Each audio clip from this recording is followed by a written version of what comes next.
ಮುಂದೆ ದೊಡ್ಡದು ಕೆರೆ ಇದೆ. ಆ ಕೆರೆಯಲ್ಲಿ ಜಳಕ ಮಾಡಬೇಕು. ಎಲ್ಲ ಜಾಕೆಟು ಎಲ್ಲ ಸೀರೆ ಗಿರೆ ಎಲ್ಲ ಬಿಚ್ಚಿ ಬೆತ್ತಲೆ ದೇವಿಗೆ ಬರಬೇಕು. ಸುಮಾರು ಜನ ಇದನ್ನು ನೋಡ್ಲಿಕ್ಕೆ ಅಂತೇಳಿ, ಶೋ ನೋಡ್ಲಿಕ್ಕೆ ಅಂತೇಳಿ ಜನ ಬರೋರು ಸುಮಾರು ಗಂಡು ಮಕ್ಕಳೆಲ್ಲ. ಅದು ದಲಿತ ತಳವರ್ಗದ ಹೆಣ್ಣುಮಕ್ಕಳು ಎಸ್ಪೆಷಲಿ ಕೆಳವರ್ಗದ ಹೆಣ್ಣು ಮಕ್ಕಳಿಗೆ ವಿಶೇಷವಾಗಿದೆ. ಆವಾಗ ನಾವು ಸಿಕ್ಕಪ್ಪರ್ ನೋಡಿದ್ವಿ, ನಮ್ಮ ಕಣ್ಣಾಗ ನೀರು ಬಂದ್ಬಿಡ್ತು. ಯಾಕೆ ನಮ್ಮ ದಲಿತ ಹೆಣ್ಮಕ್ಳ ಮೇಲೆ ಕಣ್ಣು ಬಿತ್ತಾಕಿಗೆ? ತಾನು ಒಂದು ಹೆಣ್ಣಲ್ಲ, ತಾನು ಬೆತ್ತಲಾಗಿದ್ದಳ, ತಾನು ಬೆತ್ತಲಾಗಿದ್ರೆ ಇದು ಬೆತ್ತಲು ಮಾಡ್ಬೋದಿತ್ತಲ್ಲ ಅಂಥೇಳಿ ಭಾಳಷ್ಟು ಆಗಿನ ಕಾಲಕ್ಕೆ ಮಾತಾಡಿದ್ವಿ. ದೇವತೆಗಳನ್ನ ಬೈದ್ವಿ. ನಮ್ಮನ್ನೆಲ್ಲ ಇವರು ದೇವ್ರು ಬೈತಾರೆ, ಇವ್ರು ನಂಬಡ್ರಿ ಅಂತಂತೇಳಿ ಭಾಳಷ್ಟು ಮಂದಿ ನಮ್ಮ ಹೊರಗೆ ಹಾಕಿದರು. ಬಟ್ ನಮ್ಮ ಹೆಣ್ಣು ಅಂದ ತಕ್ಷಣವೇ ನಮಗೆ ಬರೋದು ದಲಿತ ಅಂತ ಬರೋದಿಲ್ಲ. ಹೆಣ್ಣು ಮಕ್ಕಳಿಗೆ ಯಾರಿಗಂತ ತೊಂದರೆ ಆದರೆ ಇಮಿಡಿಯೇಟ್ಲಿ ನಾವು ಈಗಲೂ ಫೋನ್ ಮಾಡ್ತಾರೆ, ಈಗಲೂ ನಾವು ಅಟ್ಯಾಕ್ ಮಾಡ್ತೀವಿ. ಈಗಲೂ ಕೂಡ ಕೊನೆಗೆ ಅದನ್ನು ತಡೆಯೋದಕ್ಕೆ ಯಶಸ್ವಿ ಖಂಡಿತ. ನಾವು ಒಂದು ವಾರಗಟ್ಟಲೆ ಅಲ್ಲೇ ಬಿದ್ವಿ. ನಾವು 5-3 ವರ್ಷಕ್ಕೊಮ್ಮೆ ಹಳ್ಳಿಗೋಡಿ ಬರತಾರಿವರು, ನಮ್ಮ ಗಲ್ಲಿಗೋಡಿ ಬರತಾರಿವರು, ದಲಿತ ಕೇರಿಗೆ ಬರತಾರಿವರು. ಯಪ್ಪ ಯಮ್ಮ ಅಂತ ಹೇಳಿ ಓಟು ಪಡೆದರೋ ಮುದ್ದು ಜಾಣ ನೀನಯ.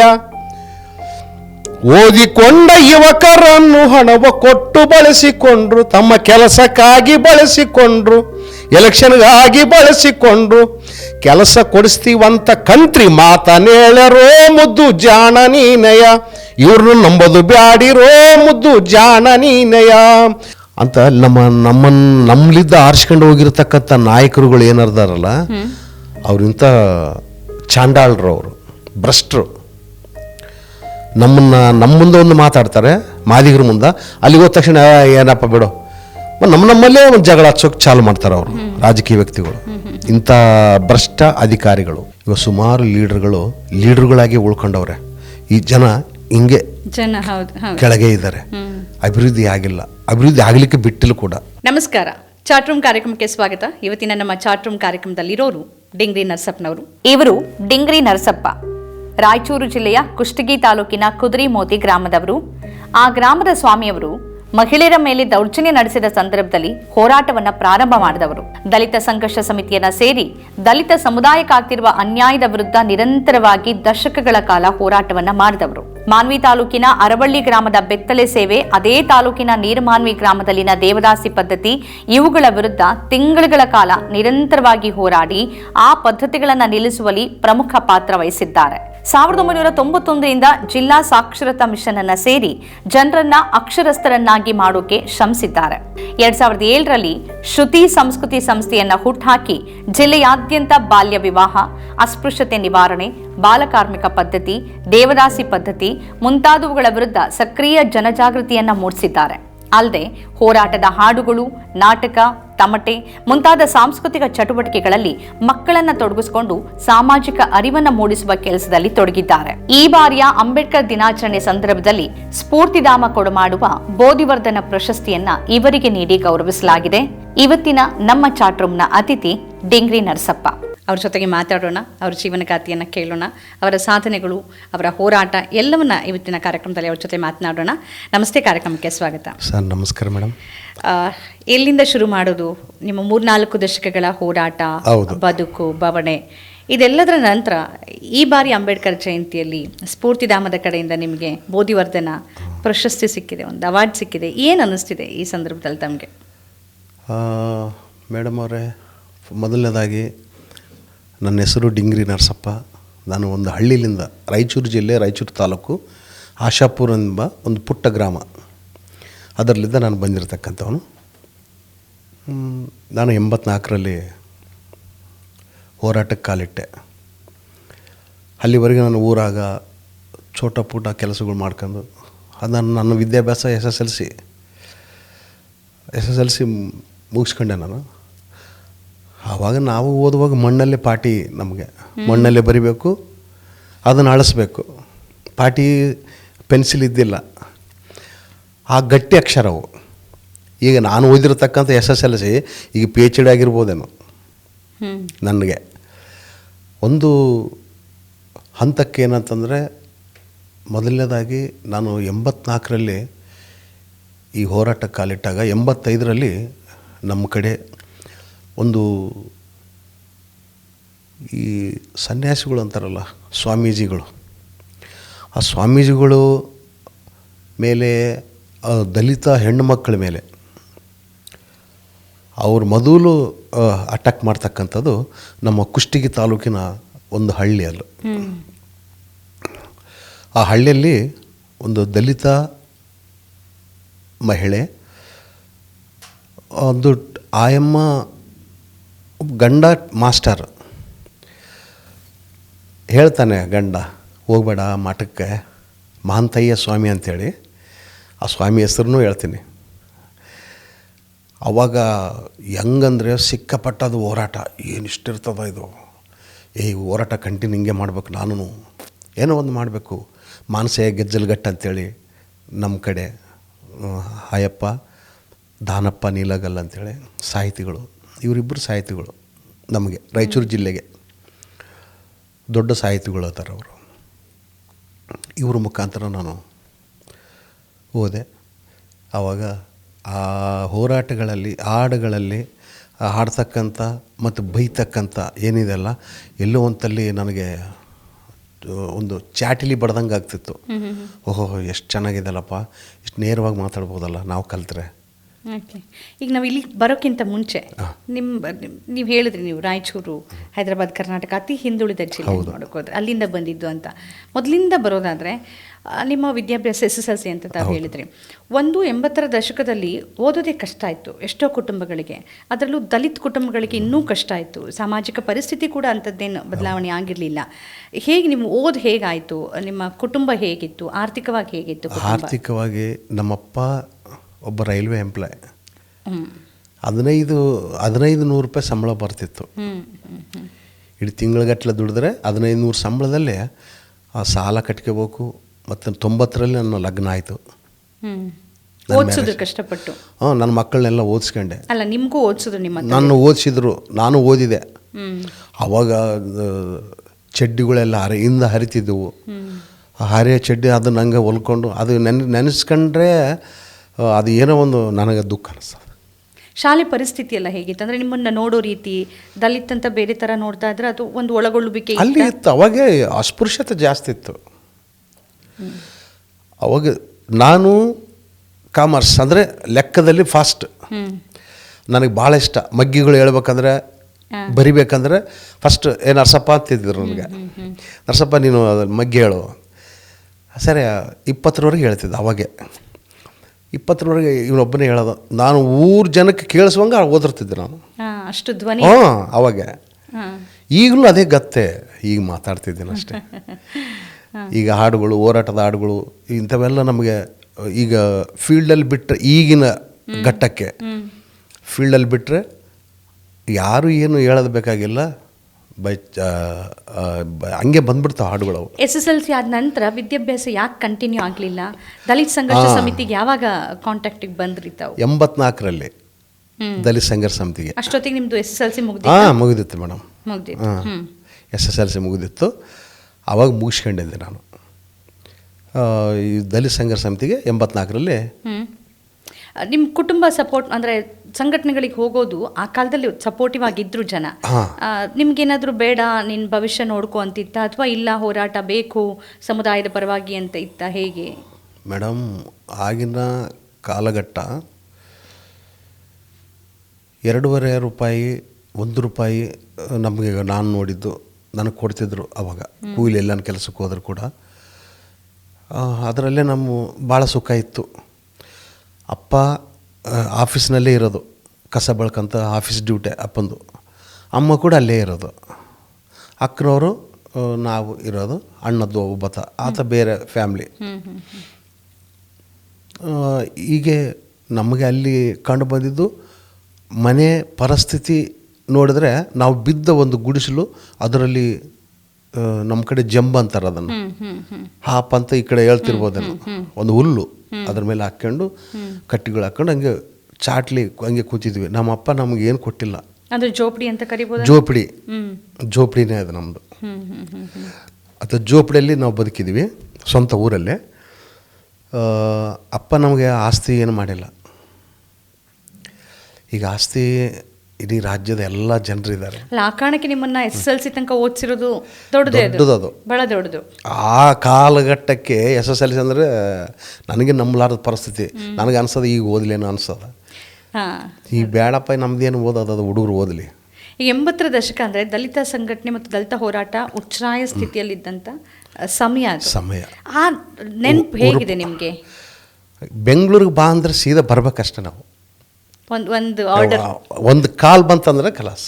ಮೂರ್ತಿ ಎನ್ ಮೂರ್ತಿ ಇದ್ದಾರಲ್ಲ, ಎನ್ ಮೂರ್ತಿ, ಮೋಹನ್ ದಾಸು, ಆರ್ ಮೋಹನ್ ರಾಜ್ ಅವರು, ಆಮೇಲೆ TD ರಾಜಗಿರಿ ಅಂತೇಳಿ, ಇವರೆಲ್ಲ ಕೆಲವೊಬ್ಬರು. ಇನ್ನು ಈಗ H ನರಸಿಂಹಯ್ಯ ಅಂತೇಳಿ ಆದಿಜಾಂಬವ ಸಂಘಟನೆ, ಅವರೇ ಈಗ ಬರ್ತಾ ಇದ್ದಾರೆ ಬೆಟ್ಟಾಕ್ಲಿಗೆ. ಮತ್ತು ಅವರೆಲ್ಲ ಫೋನ್ ಮಾಡಿದ್ರೆ ಆಯಿತು, ಸೀದಾ ಬರೋದು. ನಮ್ಮ ಮೋತಿಲಾಲ್ ಲಾಡ್ಜೆ ನಮಗೆ ಫಿಕ್ಸ್. ಅವಾಗ ಹೆಂಗೆ ಬರ್ತಿದ್ರಿ ಮೇಡಮ್? ಇದು ಕೆಂಪು ಬಸ್ಸಲ್ಲಿ, ಇಲ್ಲ ರೈಲ್ವೆ. ರೈಲ್ ಇದ್ರೆ ಟಿಕೆಟ್ ಇರ್ತಿತ್ತ? ಟಿಕೆಟ್ ಇಲ್ಲರಿ, ಪ್ರಯಾಣ ಇಲ್ಲ. ಟಿಕೆಟ್ ಇಲ್ಲಾರ್ದ್ರೆ ಎಲ್ಲಿ TC ನೋಡೋದು, ಆ ಟ್ರೈನ್ ಆ ಬೋಗಿನಾಗೈತಾನೆ, ಈ ಬೋಗಿನ ನಾವು ಹತ್ಬೇಕು. ಹಿಂಗೆ ಹೋರಾಟ ಮಾಡಬೇಕು. ಒಟ್ಟು ಅದರಲ್ಲಿ ಸಿಕ್ಕಾಪಟ್ಟು ಅವಾಗ ಅಷ್ಟು ಉರುಪಿತ್ತು. 80ರ ದಶಕದಲ್ಲಂತೂ ಬೆಂಗಳೂರು ಅಂದರೆ ನಡಿ ಹೋಗಮ್ಮ ನಡಿ. 90ರವರೆಗೆ ಮತ್ತು 2000ವರೆಗೆ ಚೆನ್ನಾಗಾಯಿತು. ಆಮೇಲೆ ಒಂದು 15-18 ವರ್ಷ ಆಯಿತು ಬೆಂಗಳೂರು ಬರಲಾರ್ದಂಗೆ. ನಾನು ಕೆಲವೊಂದು ಕಾರಣಗಳಿಂದ ಸ್ವಲ್ಪ ದೂರ ಹೋರಾಟದಿಂದ ನಾನು ಹಿಂದಕ್ಕಾಗ್ಬಿಟ್ಟೆ. ಅದನ್ನು ಮಾತನಾಡ್ತೀನಿ. ಈಗ ಹೋರಾಟ ಅಂತಂದರೆ ಹೋರಾಟಕ್ಕೆ ಸ್ಫೂರ್ತಿನೇ ಆ ಸಂದರ್ಭದಲ್ಲಿ ಗೀತೆಗಳು, ಹೋರಾಟ ಹಾಡು. ಹೌದು, ತಾವು ಕೂಡ ಹೋರಾಟದ ಹಾಡುಗಳನ್ನು ಹಾಡ್ತೀರಿ, ಜಾನಪದ ಹಾಡುಗಳನ್ನು ಹಾಡ್ತೀರಿ. ನಿಮಗೆ ಈ ಸಂದರ್ಭದಲ್ಲಿ ಆ ಟೈಮ್ನ ಹೋರಾಟ, ಆ ಹಾಡುಗಳು ಅಂದರೆ ತಕ್ಷಣ ಯಾವ್ದು ನೆನಪಾಗುತ್ತೆ? 1-2 ಸಾಲ ಹೇಳ್ಬೋದಾ? ಹೇಳ್ಬೋದು ಮೇಡಮ್. ನನಗೆ ಆ ಕ್ಷಣದಲ್ಲಿ ನೆನಪಾಗೋದು, ಬಿಳಿಯ ಬಿಳಿಯ ಅಂಗಿದೋರು, ಬಿಳಿಯ ಬಿಳಿಯ ಟೋಪಿನವರು, ಬಿಳಿಯ ಬಿಳಿಯ ಅಂಗಿದೋರು, ಬಿಳಿಯ ಬಿಳಿಯ ಟೋಪಿನವರು, ಬಿಳಿಯ ಬಿಳಿಯ ದೋತ್ರದವರು, ಮೋಸಗಳ್ಳರೋ ಮುದ್ದು ಜಾಣ ನೀನಯ, ಇವನ್ನ ನಂಬೋದು ಬ್ಯಾಡಿರೋ ಮುದ್ದು ಜಾಣ ನೀನಯ. 5-3 ವರ್ಷಕ್ಕೊಮ್ಮೆ ಹಳ್ಳಿಗೋಡಿ ಬರತರಿವರು, ನಮ್ಮ ಗಲ್ಲಿಗೋಡಿ ಬರತರಿವರು, ದಲಿತ ಕೇರಿಗೆ ಬರತರಿವರು, ಯಪ್ಪ ಯಮ್ಮ ಅಂತ ಹೇಳಿ ಓಟು ಪಡೆದರೋ ಮುದ್ದು ಜಾಣ ನೀನಯ. ಓದಿಕೊಂಡ ಯುವಕರನ್ನು ಹಣವ ಕೊಟ್ಟು ಬಳಸಿಕೊಂಡ್ರು, ತಮ್ಮ ಕೆಲಸಕ್ಕಾಗಿ ಬಳಸಿಕೊಂಡ್ರು, ಎಲೆಕ್ಷನ್ಗಾಗಿ ಬಳಸಿಕೊಂಡ್ರು, ಕೆಲಸ ಕೊಡಿಸ್ತೀವಂತ ಕಂತ್ರಿ ಮಾತನೇಳರೋ ಮುದ್ದು ಜಾಣ ನೀನಯ, ಇವ್ರನ್ನು ನಂಬೋದು ಬ್ಯಾಡಿರೋ ಮುದ್ದು ಜಾಣ ನೀನಯ. ಬಿಳಿಯ ಬಿಳಿಯ ಅಂಗಿದೋರು, ಬಿಳಿಯ ಬಿಳಿಯ ಟೋಪಿನವರು, ನಂಬೋದು ಬ್ಯಾಡಿರೋ ಮುದ್ದು ಜಾಣ ನೀನಯ, ಇವರು ಮೋಸಗಾರರೋ ಮುದ್ದು ಜಾಣ ನೀನಯ. ಚೆನ್ನಾಗಿತ್ತು. ಆ ಹೋರಾಟ ಅಂತ ಬಂದಾಗ ನೀವು ನರಸಪ್ಪನವರು, ಡಿಂಗ್ರಿ ನರಸಪ್ಪನವರು ಆದರೆ ಇದು ಯಾವಾಗ ಆಗಿತ್ತು? ಡಿಂಗ್ರಿ ಮೇಡಮ್, ಇದು ವಿಶೇಷಣ ಸಿಕ್ಕಿದ್ದು ವಿಶೇಷ ಅಂತಂದರೆ, ನಾನು 90ರವರೆಗೆ ಹೋರಾಟಗಳಲ್ಲಿ, ಆಮೇಲೆ ನಾನು ವೈಯಕ್ತಿಕ ನನ್ನ ಕುಟುಂಬ ನಡೆಸಬೇಕಾದ್ರೆ ಹಂಗೆ ಆಟೋ ಚಾಲಕ ನಾನು. 84 ಆ ಕಡೆ ಟ್ಯಾಕ್ಟ್ರು ಕಲ್ಲೆತ್ತಕ್ಕದು, ಗಾರಿ ಕೆಲಸಕ್ಕೆ ಆ ಕಡೆ ಈ ಕಡೆ ಹೋಗ್ತಿದ್ದೇವೆ. ಒಂದು ರೂಪಾಯಿ 8 ಆಣೆ ಕೊಡ್ತಿದ್ರು ಅವಾಗ. ಅದರಲ್ಲಿ ಒಂದು ಮನೆಗೆ ಕೊಡೋದು ನಾವು. 90ರಲ್ಲಿ 91ರಲ್ಲಿ ಸಾಕ್ಷರತಾ ಮಿಷನ್ ಬಂತು. ಆವಾಗ ನಾನು ಒಂದು ಸ್ವಲ್ಪ ರೂಟ್ ಚೇಂಜ್ ಮಾಡೋಣ, ಇನ್ನೂ ಬೇರೆ ಬೇರೆ ಹಾಡುಗಳನ್ನು. ನಾನು ಇಂಟ್ರ್ಯೂ ಕರೆದ್ರು, ಅದು ನನಗೆ ಗೊತ್ತಿಲ್ಲ. ಸುಮ್ಮನೆ ಇಂಟ್ರ್ಯೂ ಕರೆದ್ರು, DC ಆಫೀಸಿನಲ್ಲಿ ಓದಿವಿ. ನಾನು ನಿನಗೆ ಇಂಟ್ರ್ಯೂ ತೊಗೊಳ್ರಪ್ಪ, ನೀನೇನಪ್ಪ ಅಂತಂದರು. ನಾನು ಹಾಡಾಡ್ತೀನಿ ಸರ್ ಅಂತಂದೆ. ಆವಾಗ ಒಂದು ಡಾಕ್ಟರ್ ರಾಜ್ಕುಮಾರ್ ಹಾಡಾಡಿದ್ದೆ. ಯಾವ ಹಾಡು ಹೇಳಿದ್ರಿ? ಕಲ್ಲಿನ ವೀಣೆಯ ಮೀಟಿದರೇನು ನಾದವು ಒಮ್ಮುವುದೇ, ಮಲ್ಲಿಗೆ ಹೂಗಳ ಬಾಡಿದ ಮೇಲೆ ಪರಿಮಳ ಚೆಲ್ಲುವುದೇ. ಈ ಹಾಡು ಆಡಿದ ತಕ್ಷಣವೇ ನೀನು ಪಾಸಾದೆ ಅಂತಂದ್ರು. ಅರಿ ಇವ್ರು ಏನನ್ನು ಕೊಡ್ತಾರೆ ರೊಕ್ಕ ಅಂದ್ರೆ, ಆವಾಗ ತಿಂಗಳಿಗೆ 150 ರೂಪಾಯಿ ಪೇಮೆಂಟ್ ನಮಗೆ. ತಿಂಗಳಗಟ್ಟಲೆ ಪೂರ ದುಡಿಬೇಕು. ಅವಾಗ ಹಾಡೋದು ಒಂದು ನಮಗೆ ಡಿಪ್ಲೊಮ್ ಥಿಯೇಟ್ರ್ ಈಗೇನದವಲ್ಲ ಅವೆಲ್ಲ ನಮಗೆ ಅಂತಂದರೆ ಈ ಹೋರಾಟ ಹಳ್ಳಿಗಳಲ್ಲಿ ಯಾವುದನ್ನು ಅತ್ಯಾಚಾರ ಆದಾಗ, ಮಾನಭಂಗ ಆದಾಗ, ಆಮೇಲೆ ಅಸ್ಪೃಶ್ಯತೆ ಬಗ್ಗೆ, ದೇವದಾಸಿ ಬಗ್ಗೆ, ಮತ್ತು ಬಾಲಕಾರ್ಮಿಕ ಬಗ್ಗೆ ಇವೆಲ್ಲ ನಾನು ನೋಡಿದಾಗ ಒಂದು ನಮಗೆ ಐಡೆಂಟಿಟಿ ನಮ್ಗೆ ಏನು ಅನಿಸ್ತು, ಒಂದು ರಿಸೋರ್ಸ್ ಸೆಂಟ್ರ್ ಏನು ಮಾಡ್ತಾರಲ್ಲ, ನಮಗೆ ರಿಸೋರ್ಸ್ ಸಿಕ್ಕಿದ್ದಲ್ಲೇ, ಸೋರ್ಸ್ ಅಲ್ಲೇ ಇದೆ. ಜನರು ನೋಡಿ ಕಲ್ತೀವಿ, ಜನರು ನೋಡಿ ಮಾತಾಡೋದು ಕಲ್ತೀವಿ, ಜನರು ನೋಡಿ ಹಾಡುಗಳು ಬರೆಯೋದು ಕಲ್ತೀವಿ, ನಾವೇ ಕೆಲವೊಂದು ಹಾಡುಗಳು ಬರ್ತೀವಿ, ನಾವೇ ಹಾಡ್ತೀವಿ. ಅಲ್ಲೇ ಹಾಡುಗಳು ಹಾಡಕ್ಕೆ ನಿಂತರೆ ಅವು ಹಾಡುಗಳು ಹಂಗೆ ಬಂದ್ಬಿಡ್ತಾವೆ. ಈಗ ಆ ಥರ ಮಟ್ಟಿಗೆ ನನಗೆ ಜನ ಒಂದು ಕೊಡುಗೆ ನನಗೆ ಕೊಟ್ಟಿದ್ದಾರೆ. ಆ ಕೊಡುಗೆ ಮತ್ತು ಉಳಿಸ್ಕೊಂಡು ಹೋಗಲಿಕ್ಕೆ ಮುಂದೆ ಸತತ ಪ್ರಯತ್ನ ಮಾಡಬೇಕು ಎಲ್ಲರೂ ನಮ್ಮ ನಾಡಿನೊಳಗೆ. ಈ ಸಾಕ್ಷರತಾ ಮಿಷನ್ ಶುರು ಮಾಡಿದ್ರಲ್ಲ ನೀವು, ಅದಕ್ಕಿಂತ ಮುಂಚೆ ನಿಮಗೆ ಬಹಳ ನಿಮ್ಮನ್ನು ನೆನಪು ಮಾಡ್ಕೊಳ್ಳೋದು ಜನ, ಒಂದು ದೇವದಾಸಿ ಪದ್ಧತಿ ವಿರುದ್ಧ ಹೋರಾಟ ಮಾಡಿದ್ರಿ, ಬೆತ್ತಲೆ ಸೇವೆ ವಿರುದ್ಧ ಹೋರಾಟ ಮಾಡಿದ್ರಿ, ಅಸ್ಪೃಶ್ಯತೆ ಮತ್ತು ಬಾಲಕಾರ್ಮಿಕರು, ಈ ಎಲ್ಲ ಹೋರಾಟ ಇದಕ್ಕಿಂತ ಮುಂಚೆನೇ ಶುರುವಾಗಿತ್ತಾ ಅಥವಾ ನೀವು ಸಾಕ್ಷರತಾ ಮಿಷನ್ 80ರ ದಶಕಲಿದೆ ಈ ಕಡೆ ಅಲ್ಲಿಂದನೇ ಶುರು ಮಾಡಿದ್ರಿ? ನಿಮಗೆ ಅಂದರೆ ಇದನ್ನ ಸ್ವಲ್ಪ ಮಾತಾಡೋದಾದ್ರೆ ಹಿಂಗೆ, ಅಂದರೆ ದೇವದಾಸಿ ಪದ್ಧತಿ ಇತ್ತು, ಬೆತ್ತಲೆ ಸೇವೆ ಇತ್ತು, ನಾವು ಸೊರಬದಲ್ಲಂತೂ ನೋಡಿದ್ವಿ ಏನಾಯಿತು ಅಂತ. ಹೇಗೆ ಅಂದರೆ ನಿಮ್ಮ ಹೋರಾಟಕ್ಕೆ ಇದು ಪ್ರೇರೇಪಣೆ ಹೇಗೆ, ಇದ್ರ ಬಗ್ಗೆ ಹೋರಾಟ ಮಾಡಬೇಕು ಅಂತ? ಈಗ ಬೆತ್ತಲ ಸೇವನೆ ಅಂತೇಳಿ ನಮ್ಮೂರು ನಮ್ಮ ಜಿಲ್ಲೆಯೊಳಗೆ ಮಾನ್ವಿ ತಾಲೂಕು ಹರೋಲಿ ಅಂತ ಒಂದು ಗ್ರಾಮ ಬರುತ್ತೆ, ಹುಲಿಗಮ್ಮನ ದೇವಿ ಜಾತ್ರೆ ಅದು. ಆಗಿನ ಕಾಲಕ್ಕೆ ಎಲ್ಲರೂ ನಮ್ಮವ್ರನ್ನ ಅಲ್ಲಿ ಹೆಂಗಿತ್ತಂದರೆ, ಮುಂದೆ ದೊಡ್ಡದು ಕೆರೆ ಇದೆ, ಆ ಕೆರೆಯಲ್ಲಿ ಜಳಕ ಮಾಡಬೇಕು, ಎಲ್ಲ ಜಾಕೆಟು ಎಲ್ಲ ಸೀರೆ ಗಿರೆ ಎಲ್ಲ ಬಿಚ್ಚಿ ಬೆತ್ತಲೆ ದೇವಿಗೆ ಬರಬೇಕು. ಸುಮಾರು ಜನ ಇದನ್ನು ನೋಡ್ಲಿಕ್ಕೆ ಅಂತೇಳಿ, ಶೋ ನೋಡ್ಲಿಕ್ಕೆ ಅಂತೇಳಿ ಜನ ಬರೋರು, ಸುಮಾರು ಗಂಡು ಮಕ್ಕಳೆಲ್ಲ.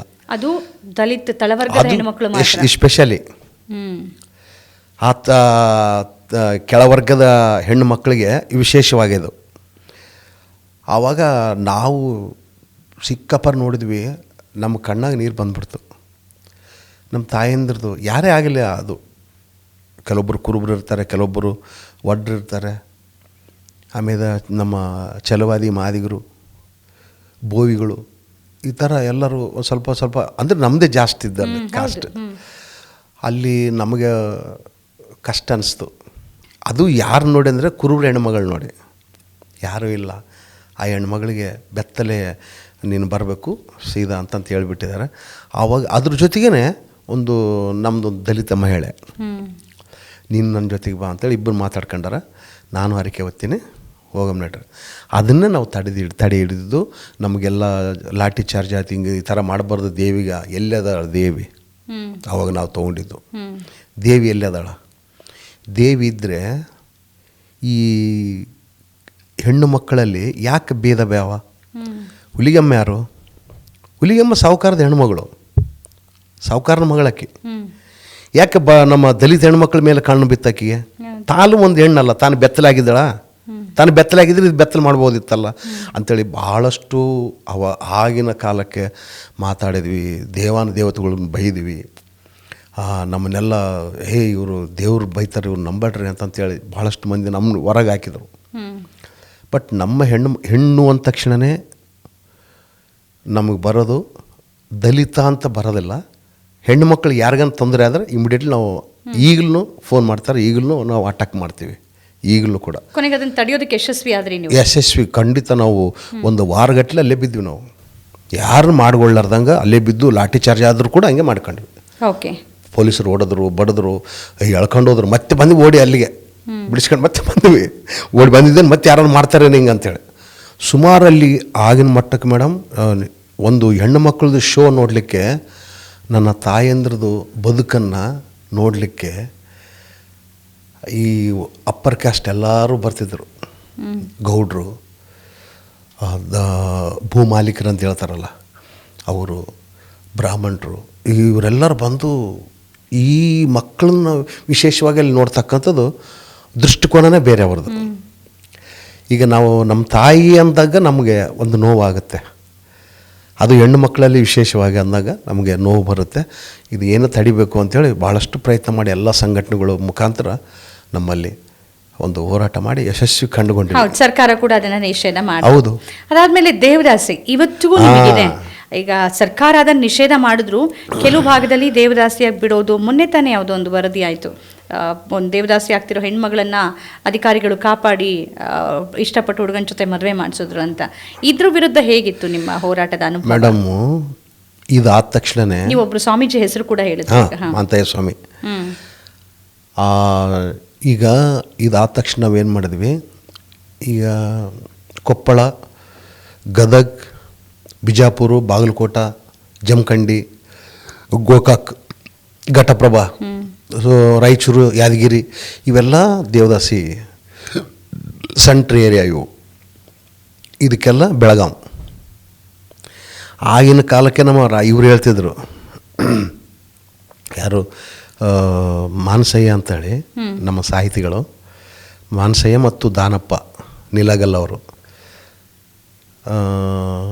ಇವ್ರಿಗೆ ದೇವಸ್ಥಾನಗಳಲ್ಲಿ ದಲಿತ ಹೆಣ್ಣುಮಕ್ಕಳಿಗೆ ದಲಿತರೇ ಐನರಾಗಿರ್ತಾರಲ್ಲಿ, ಬೌನೆಯರ್ ಅಂತ ಹೇಳ್ತಾರೆ, ಅವರು ಐನರ್ ಸ್ವಾಮಿಗಳು. ಅವರಿಗೆ ದಲಿತ ಹೆಣ್ಣುಮಕ್ಕಳಿಗೆ ದಲಿತರ ಕಡ್ಲಿಂದನೇ ಮುತ್ತು ಕಟ್ಟಿಸ್ತಕ್ಕಂಥದ್ದು, ದೇವದಾಸಿ ಮಾಡಿ ಬಿಟ್ಬಿಡೋದು. ಮುತ್ತು ಕಟ್ಟಿದ್ರೆ ಆಯಿತು, ದೇವದಾಸಿ ಮನೆಗೆ ಇಟ್ಕೊಳ್ಳೋದು, ಯಾರು ಬರಲಿ ಹೋಗಲಿ. ಬಟ್ ಆಗಿನ ಕಾಲಕ್ಕೆ ಅದು ತಡಿಬೇಕಾದ್ರೆ ಸಾಮಾನ್ಯ ಮಾತಲ್ಲ ಮೇಡಮ್, ಭಾಳಷ್ಟು ಕಷ್ಟ ಅದಾವೆ. ಈಗಲೂ ಅಷ್ಟು ಗುದ್ದಾಡೋದಕ್ಕೆ ಸರ್ಕಾರ ಇದೇನು ಇದು ಮಾಡಿತು, ಗುದ್ದಾಡಿದ ಸಲುವಾಗಿ ಹೋರಾಟದ ಮುಖಾಂತರ ಮಾಡಿದ ಸಲುವಾಗಿ ಸ್ವಲ್ಪ ಅದು ನಿಷೇಧ ಮಾಡಿತು. ಈಗ ಕಳ್ತನದಿಂದ ಏನೋ ಮಾಡಕತ್ತಾರ ಒಳಗೊಳಗೆ. ಅದು ಯಾರೋ ನಮ್ಮಂಥವ್ರು ತಿಳಿದವ್ರು ಯಾರನ್ನು ಕೊಟ್ಟರೆ, ಪೊಲೀಸರು ದೂರು ಕೊಟ್ಟರೆ ಇಮಿಡಿಯೇಟ್ಲಿ ಮಾಡುವಂಥ ಕಾಯ್ದೆ ಅವ, ಪೊಲೀಸರು ಮಾಡ್ತಾರೆ. ಇದೇ ಕೆಲಸ ಅವ್ರು ಮಾಡಿದರೆ ಮೊದಲು ಪೊಲೀಸರು, ನಾವ್ಯಾಕೆ ಮಾಡೋದಿತ್ತದು? ಆದರೆ ಆವಾಗ ಸಾಕಷ್ಟು ಅದ್ರ ಕಳ್ಳಿಂದನೂ ಬ್ಯಾನೆಗಳು ತಿಂದಿವಿ, ಏಟುಗಳು, ಲಾಠಿ ಚಾರ್ಜ್, ಇವು ಲೆಕ್ಕಿಲ್ಲ ನಮಗೆ. ನಮ್ಮ ಮೇಲೆ ಒಂದು ಕೇಸುಗಳಾಗಿಲ್ಲ, ನನ್ನ ಮೇಲೆ ವಿಶೇಷವಾಗಿ ನನ್ನ ಮೇಲೆ ಕೇಸುಗಳಾಗಿಲ್ಲ. ಸುಮ್ಮನೆ ಹೋಗಿವಿ, ಅಟೆಂಡ್ ಆಗಿವಿ, ಬಂದಿವಿ ಅಷ್ಟೇ. ಯಾವ FIR ಇಲ್ಲ. ಏನಾದರೂ ನಿಮಗೆ ನೆನಪಲ್ಲಿರೋದು ಘಟನೆ, ಈ ಬೆತ್ತಲೆಸೆ ವಿರುದ್ಧ ಅಥವಾ ದೇವದಾಸಿ ವಿರುದ್ಧ ಹೋರಾಟ ನಡೆಸುವಂಥ ಸಂದರ್ಭದಲ್ಲಿ ಆಗಿರೋದು ಯಾವುದಾದ್ರೂ ಪ್ರಮುಖವಾದ ಘಟನೆ ನೆನಪಿದೆಯಾ ತಮಗೆ? ನೆನಪಿದೆ ಮೇಡಮ್. ಈಗ ದೇವದಾಸಿ ಹೆಣ್ಣುಮಕ್ಕಳು, ನಾನು ಮುಧೋಳದಲ್ಲಿ ಕೆಲಸ ಮಾಡಿದೆ. ಈ ಟೋಟಲಿ ಹೆಣ್ಮಕ್ಕಳು ದೇವದಾಸಿ ಮಹಿಳೆಯರ ಜೊತೆನೇ ಕೆಲಸ ಮಾಡ್ತಿದ್ದೆ. ಅದು ದೇವದಾಸಿನ ಸಂಪೂರ್ಣ ನಿರ್ಮೂಲನೆ ಮಾಡಬೇಕು ಅಂತೇಳಿ. ಅದು ಹೆಂಗೆ ಮಾಡಿ ಇದನ್ನು ಮುಧೋಳದಲ್ಲಿ ಸಾಕಷ್ಟು ಹೆಣ್ಮಕ್ಳಿದ್ದಾರೆ. ಅಲ್ಲಿ ಮಾಲಿಂಗ್ಪುರವರೆಗೆ ನಾನು ಹೋದ ತಕ್ಷಣವೇ ದೇವದಾಸಿ ಹೆಣ್ಮಕ್ಳಲ್ಲಿ ಮನೆಯಲ್ಲೇ ನಾನು ಮಲಗಬೇಕು. ಜನ ವಿಚಿತ್ರವಾಗಿ ನೋಡೋರು. ನಾನೇನು ವಿಶೇಷವಾಗಿ ಅವ್ರಿಗೆ ನಾನು ಮೀಟಿಂಗ್ ತೊಗೊತೀನಿ, ಅವರಲ್ಲಿ ಏರಿಯಾದಲ್ಲಿ ಪ್ರೋಗ್ರಾಮ್ ಮಾಡ್ತೀನಿ, ಅವ್ರ ಮನೆಯಲ್ಲೇ ಊಟ ಮಾಡ್ತೀನಿ, ಅಲ್ಲೇ ಮಲಗ್ತೀನಿ ನಾನು. ಅವರು ಚೆಲುವಾದಿ ಇರ್ಬೋದು, ನಮ್ಮ ಮಾದಿಗಿರಿ ಹೆಣ್ಮಕ್ಳು ಇರ್ಬೋದು, ಆ ಎರಡು ಕಾಸ್ಟಲ್ಲೇ ಜಾಸ್ತಿ ಇರೋದು, ಮುತ್ತು ಕಟ್ಸೋದು, ದೇವದಾಸಿ ಮಾಡೋದು ಇವರೇ. ನಾನು ಒಬ್ಬರು ನನ್ನ ನಡೆದಿರ್ತಕ್ಕಂಥ ಹನುಮವ್ವ ಅಂಥೇಳಿ ಇನ್ನೂ ನೆನಪದೆ. ಆ ಅಮ್ಮ, ಸರ್ ಹೇಳ್ರಿ, ನಾನು ಇಲ್ಲಿ ಖಂಡಿತ ಮಲಗಿ ಸರ್. ಅಮ್ಮ ನೀವು ಯಾವುದೇ ಕಾರಣಕ್ಕೂ ನಾನು ಕೆಟ್ಟ ದೃಷ್ಟಿಯಿಂದ ನೋಡೋಕೆ ಹೋಗಬೇಡಿ, ನನಗೆ ಭಯ ಒಂದು. ಇಲ್ಲಿ ಮಕ್ಕಳು ರಾತ್ರಿ ಬಂದು ಏನೋ ಹಿಡ್ಕೊಂಡ್ರೆ ಏನು ಮಾಡ್ತೀರ. ಇವರು ಪದ್ಧತಿ ಯಾವ ಥರ ನಮ್ಮನ್ನು ನಿರ್ಮಿಸಿದ್ದಾರೆ ಅಂತಂದರೆ, ಎದೆ ಬೀಳ್ತಕ್ಕಂಥ ಪರಿಸ್ಥಿತಿನ ನಮಗೆ ಇದು ಮಾಡಿದ್ದಾರೆ, ಎದೆ ಮಾಡ್ತಕ್ಕಂಥದ್ದು ಅಂತ ನಮಗೆ ಭಯ ಹುಟ್ಟಿಸ್ತಾರೆ ಮೇಲ್ವರ್ಗದವರು. ನನಗೆ ಅವ್ರ ಮನೇಲಿ ನನ್ನ ಮನೇಲಿ ನಾನು ಮಲಗಲಿಕ್ಕೆ ನನಗೆ ಭಯ. ಅಂದರೆ ನಮ್ಮ ಜಾತಿ ಹೆಣ್ಮಕ್ಕಳು ನಾವು ಮಲಗಿದ್ರೆ ಏನು ತಪ್ಪಲ್ಲ, ತಪ್ಪೇನಿಲ್ಲ, ಮಲಗೋಣ ಆಗಿದ್ದಾಗಲಿ ಅಂತೇಳಿ ಮಲಗಿದರೆ ನನಗೆ ಭಯ. ನಾನು ಅವ್ರನ್ನ ಕೇಳ್ಕೊಳ್ಳೋದು ರಿಕ್ವೆಸ್ಟು, ಅಣ್ಣ ಹಂಗೇನಿಲ್ಲ, ನೀವು ಬಂದಿದ್ದೀರಲ್ಲ ಮುಗಿತದು, ನೀನು ಮನೆ ಮಗ ನೀನು ಅಂತ ಹೇಳೋದು. ಅವ್ರ ಜೊತೆ ಮಾತಾಡುವಾಗ, ಅಮ್ಮ ಈ ಪದ್ಧತಿಗೆ ಲಾಸ್ಟ್ ಇಲ್ಲೇ ಧಿಕ್ಕಾರ, ಸಾಕಮ್ಮ, ನಮ್ಮ ಮಕ್ಕಳು ಚಲೋ ಓದಿಸೋಣ, ಮಕ್ಕಳನ್ನ ಓದಿಸ್ಲಿಕ್ಕೆ ಪ್ರಯತ್ನ ಮಾಡೋಣ. ಬಾಬಾ ಸಾಹೇಬ್ರು ಹೇಳಿರ್ತಾರೆ, ಅಕ್ಷರ ಕಲ್ತರೆ ಎಲ್ಲಿಗೆ ಇನ್ನೆಲ್ಲಿಗೆ ಅಂತ. ಎಲ್ಲಿಗೆ ಇನ್ನೆಲ್ಲಿಗೆ, ಅದು ಅಕ್ಷರ ಒಂದು ಇದ್ದರೆ ಸಾಕು, ನೀವೆಲ್ಲ ಅಕ್ಷರ ಕಲ್ಯಾರ ಸಲುವಾಗಿ ಈ ಥರ ನಿಮ್ಮನ್ನು ಇದು ಇಷ್ಟು ಮಟ್ಟಿಗೆ ಮಾಡಿಟ್ಟಿದ್ದಾರೆ.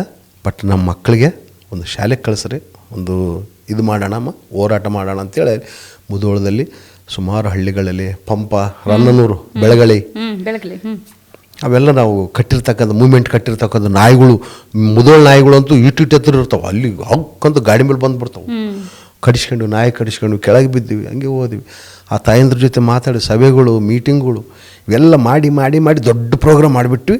ಅದು ಸಂಪೂರ್ಣ ನಿರ್ಮೂಲನೆ ಆಗಬೇಕು ಅಂತೇಳಿ ಒಂದು 2 ದಿನ ಮುಧೋಳದಲ್ಲಿ ಹಾಕಿದ್ವಿ. ಅದು ಸ್ಟೇಟ್ ಲೆವೆಲ್ ನ್ಯೂಸ್ ಆಗಿತ್ತು. ಅದು ಮಾಡಿದ್ರೆ ಚೆನ್ನಾಗಾಯ್ತು ಬಿಡಪ್ಪ, ಸ್ಟೇಟ್ ಲೆವೆಲ್ ನ್ಯೂಸ್ ಆಗ್ಯದ, ಪೇಪರ್ಗಳು ಅವನು ನಮ್ಮ ಕೈಗೆ ಬರೀ ಅವೇ ನ್ಯೂಸ್ ಬಂತ ಸ್ಟೇಟ್ ಸರ್ಕಾರಕ್ಕೆ ಗೊತ್ತಾಗ್ತದೆ, ಇವು ಯಾರು ಇದು ತೀರ್ಮಾನ ತೊಗೊಳ್ಳಿಲ್ಲ ಮುಂದಿನ ಹೋರಾಟಕ್ಕೆ ಮತ್ತೆ ಎಲ್ಲ ಮೀಟಿಂಗ್ ಚಾಲು ಮಾಡೋದು. ಈ ಥರ ಮಾಡ್ಕೊಂಡು ಇವತ್ತು ದೇವದಾಸಿ ಮತ್ತು ಇದು ಏನಿದಲ್ಲ ಬೆತ್ತಲೆ ಸೇವೆ ಏನಿತ್ತಲ್ಲ, ಎರಡು ನಿಷೇಧ ಸಂಪೂರ್ಣ ನಾವು ಮಾಡಿದ್ವಿ. ಸಂಪೂರ್ಣ ನೆಮ್ಮದಿ ಇದೆ. ನೀವು ಯಾವುದಕ್ಕೆ ಹೋರಾಟ ಮಾಡಿದ್ರೋ ಬಹುತೇಕ ಎಲ್ಲ ಕಾನೂನಾತ್ಮಕವಾಗಿ ನಿಷೇಧ. ಬಾಲಕಾರ್ಮಿಕರಿಲ್ಲ, ಅದು ನಿಷೇಧ ಇದೆ. ದೇವದಾಸಿ ಇಲ್ಲ, ಅಸ್ಪೃಶ್ಯತೆನೂ ಕಾನೂನು ಪ್ರಕಾರ ಅಪರಾಧ, ಎಲ್ಲವೂ ಆಗಿದೆ. ಈಗ 80ರ ದಶಕದಲ್ಲಿ ದಲಿತ ಹೋರಾಟ ಯಾವ ಉಚ್ಛ್ರಾಯ ಸ್ಥಿತಿಯಲ್ಲಿತ್ತು, ಅದು ನಿಧಾನಕ್ಕೆ ಕುಸಿತ ಬಂತಲ್ಲ, ಅದೇ ರೀತಿಯಾಗಿ ನೀವು ಕೂಡ ಹೋರಾಟದಿಂದ, ಸಕ್ರಿಯ ಹೋರಾಟದಿಂದ ಸ್ವಲ್ಪ ಯಾಕೋ ಹಿಂದೆ ಸರಿದು ಹೋದ್ರಿ ಒಂದು 10, 15, 20 ವರ್ಷ. ಯಾಕೆ ಮೇಡಮ್? ಅದು ಯಾಕೆ ಹೋಯ್ತಂತಂದರೆ ನಮ್ಮಲ್ಲಿರ್ತಕ್ಕಂಥ ಲೀಡರ್ಗಳೇನಿದಾರಲ್ಲ ಸ್ವಲ್ಪ ವಿಭಿನ್ನವಾಗಿ ಮನುಷ್ಯರು ಕಂಡ್ರೆ ದ್ವೇಷ, ದ್ವಂದ್ವಗಳು ಈ ಥರ ಅವರಲ್ಲಿ ಇದು ಮಾಡ್ಕೊಂಡು ಸ್ವಲ್ಪ ಒಡುಕಾಯಿತು ನಮ್ಮ ದಲಿತ ಸಂಘರ್ಷ ಸಮಿತಿ. ಇಲ್ಲಾಂದ್ರೆ ಒಂದೇ ಇತ್ತು ನಮಗೆ ಅವಾಗ 80ರ ದಶಕದ ಒಂದೇ ದಲಿತ ಸಂಘರ್ಷ ಸಮಿತಿ ಅಷ್ಟೇ. ದಲಿತ ಅಂದರೆ ಎಲ್ಲರೂ ಬಂದರು ಅದರಲ್ಲಿ. ಈಗಿಲ್ಲ, ಈಗ ಭೀಮಸೇನ ಅಂತ, ಭೀಮವಾದ ಅಂತ, ಆ ವಾದ ಈ ವಾದ ಎಲ್ಲ ವಾದಗಳು. ಯಾಕೆ ಅಂದರೆ ಬಿಡಿ ಬಿಡಿಯಾಗಿ ಅದೇ ಈ ಲೀಡರ್ಗಳು ಏನಿರ್ತಾರಲ್ಲ, ತಂಡ ಇತ್ತಲ್ಲ, ನೀವಿರ್ಬೋದು ಅಥವಾ ನೀವು ಈಗ ಹನುಮಂತರ ನೆನ್ಪು ಮಾಡ್ಕೊಂಡ್ರಿ, ಕೊಟ್ಗಾನಹಳ್ಳಿ, ಪಿಚ್ಚಳಿ ಎಲ್ಲ ಒಂದೇ ವೇದಿಕೆಯಲ್ಲಿ ಕೆಲಸ ಮಾಡಿ ಎಲ್ಲ ಬೇರೆ ಬೇರೆ ಬೇರೆ ಅಥವಾ ಎಲ್ಲ ಬಿಡಿ ಬಿಡಿಯಾಗಿ ಇಲ್ಲ, ಆ ಹೋರಾಟ ಕಾವೇ ಕಡಿಮೆ ಆಗೋಯ್ತಾ? ಈಗ ಒಂದ್ರಿ ಮೇಡಮ್, ಈ ಕೋಟಗಿನಹಳ್ಳಿ ರಾಮಯ್ಯ ಅಂತ ಮಹಾನ್ ಕವಿ, ನಮ್ಮ ಜನದ ದಲಿತ ಜನದ ಒಂದು ಕಣ್ಣು ಅಂತ ಹೇಳ್ಬೋದು. ನಮ್ಮ ಸಿದ್ಧಲಿಂಗಯ್ಯ ದೇವನೂರಂತೂ ಅವ್ರ ಜೊತೆಗೆ ನಾವು ಇದ್ದೀವಿ. ನಾವು ಹೋರಾಟ ಮಾಡುವಾಗ ಯಾವಾಗ ಕರೆಯೋದು ಅದೇ ಬಟ್ಟೆ ಒಂದೇ ಜೊತೆ, ಈಗಲೂ ಯಪ್ಪ ಹಂಗೆ ಇದಾನ. ಆವಾಗ ಹೆಂಗಿತ್ತಂದ್ರೆ ಹೋರಾಟ ಅಂದರೆ ಎಲ್ಲರೂ ಸೇರ್ಕೊಳ್ಳೋದು, ಯಾರ ಮನೆಗೋ ಒಬ್ಬರ ಮನೆಗೆ ಊಟ ಮಾಡ್ಕೊಳ್ಳೋದು, ಹೊರಗಡೆ ಇದ್ದಿಲ್ಲ ಅವಾಗ. ಆಯಿತು, ಸೀದಾ ಹೋರಾಟ ಮಾಡೋದು. ಅದು ಏನೋ ಸಕ್ಸಸ್ಫುಲ್ ಅದು ತೊಗೊಳ್ಬೇಕು. ನಾವು ರಿಸಲ್ಟ್ ತೊಗೊಂಡ್ಮೇಲೆ ಮುಂದಕ್ಕೆ ನಾವು ಸ್ಟೆಪ್ ಹಿಡಿತಿದ್ದೀವಿ. ಯಾರು ಅವ್ರ ಊರಿಗೆ ಅವ್ರು ಹೋಗೋದು. ಅವ್ರಿಗೆ ಸರ್ಕಾರದವ್ರು ಏನು ಸ್ಟೆಪ್ ತೊಗೊಳ್ಳಿಲ್ಲ ಅಂದರೆ ಮತ್ತೆ ರೂಪಿಸೋದು. 2 ದಿನ ಇಲ್ಲೇ ಕಬ್ಬನ್ ಪಾರ್ಕಲ್ಲಿ ಅಲ್ಲಿ ಇಲ್ಲಿ ಮಕ್ಕೊಂಡು ಅಲ್ಲಿ ಎದ್ಕೊಂಡು ಮತ್ತೆ ಚಾಲು ಮಾಡೋದು ಹೋರಾಟ. ಈ ಥರ ಮಾಡಿದ್ವಿ. ನಮಗೆ ಆಗಿನ ಮಟ್ಟಕ್ಕೆ ಈ ದಲಿತರ ಈ ಒಡಕುಗಳಾಯಿತು, ಕುಸಿದು ಬಿದ್ದೋಯ್ತಲ್ಲ, ಆಮೇಲೆ ಬೇರೆ ಬೇರೆ ಆಗಿಬಿಟ್ರು. ಬೇರೆ ಬೇರೆ ಈಗ ನಮಗೆ ಟೋಟಲಿ ಈ ದಲಿತ ಮೂಮೆಂಟ್ ಸ್ವಲ್ಪ ಲೀಡ್ರುಗಳು ಸ್ವಲ್ಪ ಬೇರೆ ಬೇರೆ ಆಗಿಬಿಟ್ರು, ದಿಕ್ಕಿಲಿಗೊಬ್ರಿಗೆ ಆಗಿಬಿಟ್ರು. ಆವಾಗ ಟೀಮ್ ಕುಸಿತ ಬಿತ್ತು.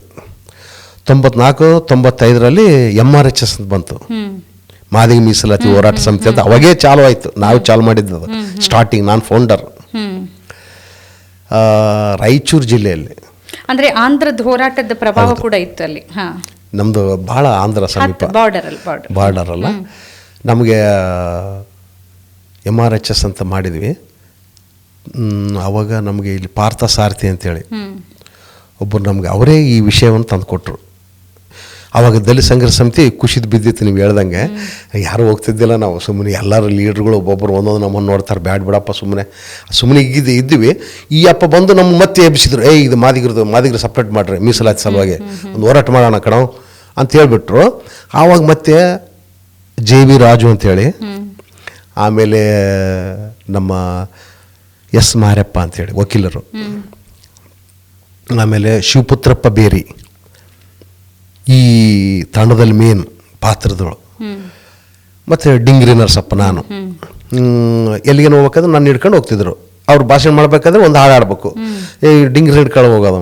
ಅಷ್ಟೊಂದು ಫುಲ್ ಶೈನಿಂಗ್ ಆಗಿದ್ದೆ ನಾನು. ಈಗ ಈ ಸ್ಪೆಷಲಾಗಿ ಇದು ಮಾದಿಗರ ಹಾಡುಗಳನ್ನು ಹಾಡಬೇಕಲ್ಲ, ಅದು ಒಂದು ದೊಡ್ಡ ಸಮಸ್ಯೆ. ಇವ್ರ ಜಾತಿ ಮೇಲೆ ಹುಡುಕ್ಬೇಕು. ದಲಿತಂದ್ರೆ ಎಲ್ಲನೂ ಆಡ್ತಿದ್ವಿ ನಾವು. ಬಸಲಿಂಗೇನು ಇದ್ದವು, ಸಿದ್ಧಲಿಂಗೇನು ಇದ್ದವು, ನಮ್ಮ ದೇವನೂರವರು, ಆಮೇಲೆ ಕೋಟಿಗಳ್ಳಿ ಸುಮಾರು ಹಾಡುಗಳನ್ನು ನಾವು ಆಡ್ತಿದ್ವಿ. ಇವ್ರು ಬರೆದಿರ್ತಕ್ಕಂಥ ಹಾಡುಗಳನ್ನು ಆಡ್ತಿದ್ವಿ.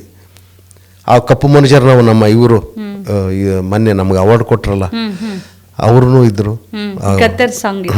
ಕಪ್ಪು ಮನುಜರು, ನಾವು ಕಪ್ಪು ಮನುಜರು. ಅವ್ರ ಹೆಸರು ಏನಾದ ಎಂಥದ್ದು ಅಯ್ಯಪ್ಪ, ನಮ್ಮ ಸ್ಫೂರ್ತಿಧಾಮದಲ್ಲಿದ್ದರು. ಅವರೇ ಸನ್ಮಾನ ಮಾಡಿ ನಮಗೆ ಇದೆಲ್ಲ ಮಾಡಿ ಒಂದು ಅನುಕೂಲ ಮಾಡಿಕೊಟ್ರು ನಮಗೆ. ಬಟ್ ಆಗಿನ ಮಟ್ಟಕ್ಕೆ ನಮ್ಮ ದಾನಪ್ಪಣ್ಣ ಭಾಳ ಚಂದ ಬರೆದಿದ್ದಾನೆ. ದಾನಪ್ಪಣ್ಣ ನಿಲೋಗಲ್ ಅಂತೇಳಿ. ಆವಾಗ ಹಂಗಿದ್ದಿ ಈಗ್ಯಾಕ ಹಿಂಗಾದಿ, ಆಗ ಈಗಲ್ಲ ಒಂದೈತಿ ಕೋಲ, ಆಗ ಈಗಲ್ಲ ಒಂದೈತಿ ಕೋಲ, ಆಗಿನ ಜನರಿವರು ಈಗಿನ ಜನರಿವರು, ಜನರ ಮಧ್ಯದಾಗ ಜಾಗೆಲ್ಲಿ ಕೋಲ. ಈ ಜನರ ಮಧ್ಯದಾಗ ಜಾಗ ಎಲ್ಲಿ ಸಿಗ್ತೈತಿ? ಜನ ಜಾಸ್ತಿ ಆಯಿತು. ಜಾತಿ ಸಂಘಟನೆಗಳು ಚಾಲ ಆದವು. ಜಾತಿಗೊಂದು ಸಂಘಟನೆಗಳು ಇವೆಲ್ಲ ಉಟ್ಕೊಂಡ್ಬಿಟ್ಟು. MRHS ಫಸ್ಟ್ ಕಟ್ಟಿದಾಗ ಯಾವೂ ಇದ್ದಿಲ್ಲ. ಒಂದು ದಲಿತ, ಒಂದು ಇದು ಎರಡೇ ಇದ್ದಿದ್ದು. ಈ ಎರಡು ಆದಮೇಲೆ 22 ಸಂಘಗಳು ಹುಟ್ಟಾಕೊಂಡವ್ರೆ. ಇದರ ನಡುವೆ ಏನಾಯಿತು, ನಿಮ್ಮ ಥರದ ಹೋರಾಟಗಾರರ ಬೆವರಿನ ಫಲವನ್ನು ಉಣ್ಣೋದಕ್ಕೆ ಬೇರೆ ಒಂದು ವರ್ಗ ಸೃಷ್ಟಿ ಆಯಿತು. ಅದು ನಿಮ್ಮಲ್ಲೇ ಇರ್ಬೋದು ಅಥವಾ ಬೇರೆಯವರು, ಲಾಭವನ್ನು ಬೇರೆಯವ್ರು ತೊಗೊಂಡ್ರು, ಬೆವರು ನಿಮ್ಮದಿತ್ತು. ಈ ಥರದ ಅನುಭವ ಏನಾದರೂ ಆಗಿದೆಯಾ ತಮಗೆ? ಈಗ ನನಗೆ ಅನುಭವ ಇದೆ ಅಂಥೇಳಿ ನಾನು ಸಂಘಟನೆ ದೂರ ಇದ್ದೆ. ಸುಮಾರು ನನ್ನ ಲೀಡರ್ಗಳು ಏನಿದ್ದಾರಲ್ಲ, ನಮ್ಮನ್ನು ಬೆಳೆಸಿದವರು ಬೆಳೆಸಿ ಅವ್ರಿಗೇನು ಭಾಳಷ್ಟು ಕಳ್ಕೊಂಡಿದ್ರು ಗೊತ್ತಿಲ್ಲ. ಬಟ್ ನಮ್ಮನ್ನು ನಾವು ಸ್ವಲ್ಪ ಇದು ಮಾಡಿದರು. ಏನಂತಂದರೆ, ಎಲ್ಲೇನ ಸಂಘಟನೆಗಳಿಗೆ ಮಾತ್ರ ಡಿಂಗ್ರಿ ನರಸಪ್ಪ ಬೇಕು, ಸಂಘಟನೆ ಇಲ್ಲಾಂದ್ರೆ ಬೇಡ. ಅವಾಗ ಏನು 10 ರೂಪಾಯಿ ಕೊಡ್ತಿದ್ದಿಲ್ಲ, ಏನಿಲ್ಲ, ಸುಮ್ಮನೆ ದುಡಿತೀವಿ ಬರ್ತೀವಿ ಅಷ್ಟೇ. ಆವಾಗ ಹಿಂಗೆ ಮಾಡ್ಕೊಂತ ಬಂದಮೇಲೆ ನಮಗೆ ಒಂದು ಸ್ವಲ್ಪ ತಿಳುವಳಿಕೆ ಬಂದಮೇಲೆ ಈ ಸಂಘಟನೆಯಲ್ಲಿ ಎಲ್ಲಿ ದೋಷಗಳಂತ ಕಂಡು ಬರುತ್ತವೆ ನಮ್ಮಲ್ಲಿ. ಆವಾಗ ಒಂದು ಮೀಸಲಾತಿ ಬಗ್ಗೆ ಹೋರಾಟ ಅಂದ್ರೆ ಇದು ಒಳ್ಳೆಯದು. ಆವಾಗ 94ರಲ್ಲಿ ಚಾಲು ಮಾಡಿದ್ದು, ಇವತ್ತು ಹಂಗೆ ಅದು ಮುಂದೆ ನಡೆದಿದೆಲ್ಲ, ಅದು ನಾವು ಹೆಮ್ಮೆ ಪಡ್ತೀವಿ. ಬಟ್ ಇದರಿಂದಲೇ ಬೇರೆ ಬೇರೆ ನಮೂನೆ ಲೀಡ್ರುಗಳು ಮತ್ತೆ ಬೇರೆ ಬೇರೆ ಕಡೆ ಹೋಗ್ಬಿಟ್ರು, ಚದುರಿ ಹೋದರು. ಆಮೇಲೆ ಇರ್ತಕ್ಕಂಥ ಯಾರನ್ನ ಅಭಿವೃದ್ಧಿ ಆಗಲಿಲ್ಲ, ಇಂಡಿವಿಜುವಲ್ ಆಗಿ ಅವ್ರು ಬೆಳ್ಕೊಂಬಿಟ್ರು. ಈಗ ಇಷ್ಟು ಅಂದರೆ ನೀವು 94ರಿಂದ ಅಂದರೆ 3-4 ದಶಕಗಳ ಹೋರಾಟದ ಫಲ ಈಗ ಸಿಗೋ ರೀತಿಯಲ್ಲಿ ಕಾಣಿಸ್ತಿದೆ ಒಳ ಮೀಸಲಾತಿಗಾಗಿ. ಈ ಸಂದರ್ಭದಲ್ಲಿ ಒಳ ಮೀಸಲಾತಿ ಬಗ್ಗೆ ಏನು ಅಭಿಪ್ರಾಯ ಹಂಚ್ಕೊಳ್ತಿರ್ತಾರೆ? ಒಳ ಮೀಸಲಾತಿ ಸಿಗಬೇಕು ಮೇಡಮ್. ಆವಾಗ ನಾವು ಕಟ್ಟಿರ್ತಕ್ಕಂಥ ಏನು ಮೀಸಲಾತಿ ಆ ಸಾಗರ ಇದೆಲ್ಲ, ಆ ಸಾಗರ ಖಂಡಿತ ಆಗಬೇಕದು. ಅದು ಆದ್ರಪ್ಪ ಅಂತಂದರೆ ಆವಾಗ ಜನಕ್ಕೆ ಜಾತಿವಾರ ಸಂಘಟನೆಗಳು ಏನಿದಾವೋ ಅವರು ಕೂಡ ಇದರಲ್ಲಿ ಕೂಡಿದ್ರು ಕೂಡ ಅವ್ರು ಕಂಪಲ್ಸರಿ ಪಾಲು ಸಿಗುತ್ತದೆ. ಒಟ್ಟು ಮಾದಿಗರಿಗೊಂದೇ ರಿಸರ್ವೇಷನ್ ಅಂತಿಲ್ಲ, ಎಲ್ಲನೂ ಕೊಡಬೇಕಾಗ್ತದೆ. ಬಟ್ ಮೇಜರ್ ಪ್ರೆಷರ್ ಇರೋದು ಒಳ ಮೀಸಲಾತಿ. ಆ ಟೀಮ್ ಏನಿದೆಲ್ಲ ಫೋಕಸ್ ಮಾಡ್ತಾ ಇದೆ, ಫೋಕಸ್ ಅದೇ. ಆದರೆ ಇನ್ನು ಹಿಂದುಳಿರ್ತಕ್ಕಂಥ ಇನ್ನು ಜಾತಿ ಜನಾಂಗವಾರ ಇರ್ತದಲ್ಲ, ಅವರು ಕೂಡ ಪ್ರತಿಫಲ ಇದೆ ಇದರಲ್ಲಿ, ಇರಬೇಕು, ಕಂಪಲ್ಸರಿ ಇದೆ. ನಮ್ಮ ಜಾತಿಗೆ ಒಂದು ಮೀಸಲಾತಿ ಕೊಡು ಅಂತ ಹೇಳ್ತಾ ಇಲ್ಲ ಇವರು, ನಮಗೆ ಒಳ ಮೀಸಲಾತಿ ಆಗ್ಬೇಕಷ್ಟೇ. ಈಗ ಇನ್ನೊಂದು ಸರ್ಕಾರದ ಮುಂದೆ ಜಾತಿ ಗಣತಿ ವರದಿ ಬಗ್ಗೆ ಚರ್ಚೆ ಆಗ್ತಾ ಇದೆ. ಆ ಅಂಕಿ ಸಂಖ್ಯೆ ಪ್ರಕಾರ ಕರ್ನಾಟಕದಲ್ಲಿ ದಲಿತ ಸಮುದಾಯ ಹೆಚ್ಚಿದೆ.